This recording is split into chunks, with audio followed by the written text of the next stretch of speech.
it's been years ago, you know, when I was in high school, and I know the pressure, the peer pressure, the anxiety, the stress level that I felt even as being a youth in school.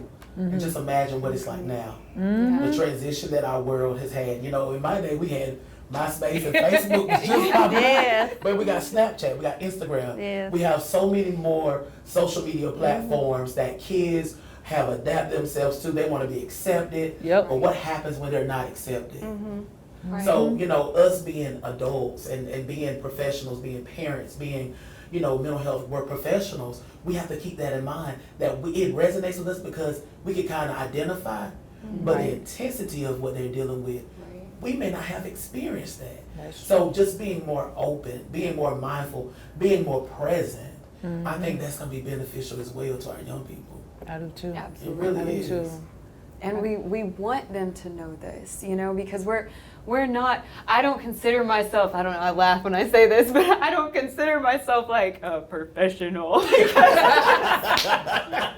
But I truly don't, because, you know, I don't know a lot of terminology, and I mean, I never went to college, you know, like I have a high school diploma, you know, and I remember when I first got hired and I was like, oh my gosh, I gotta become a professional and like learn all this stuff. But that hasn't been my journey at all. You know, I've been able to be myself. I've been able to lean on my peers, and by doing that, I've felt more open to being helpful to the public, you know, and saying, hey, you know, we're not this big scary like medical organization. We're just and you know what? We're people. And you know what? It really helps too when we can tell people, hey, I didn't go to college.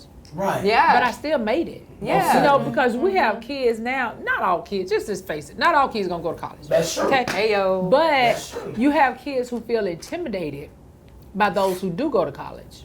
You know? And when they come in to our building, we want to make sure that we're on their level. That's true. We get on their level. We don't want them to feel intimidated. Like, I can't talk to this person because, hey, they went to school. They went to college. They know more than I do.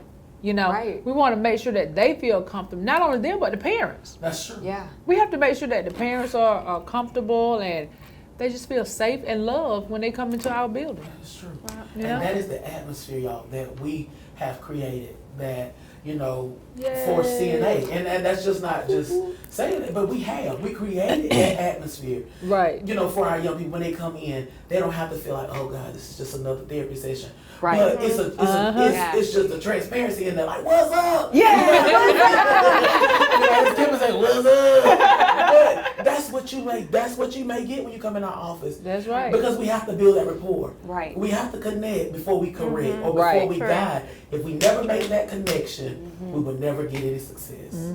That's true. That's true. And that's really, you know, that connection is so important, because I mean, think about us, you know, we're all connected, and it's all because we've all been transparent and open with each other and just loving, and it didn't matter what our backgrounds were, or what we looked like, or what skin tone we were, or what religious belief system we had. I mean, we love on each other, and I think that's a powerful thing that we speak out is, you know, we're gonna accept you, we're gonna love on you. It doesn't matter where you come from, what you went through, where you're trying to go. We just want to be a support for you.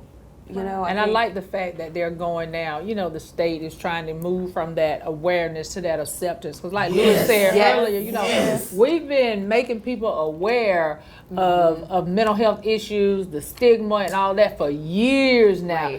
Now it's time to accept it. It's time to accept it and move on. You know, because it's real. It's real. And the recovery of the journey is real. That's true. We have so many testimonies. I mean, guys, think about how many testimonies we have. Think about how many stories we have of success stories where in the beginning maybe they thought it was hopeless. Maybe they thought there was no chance for them, and now they're thriving.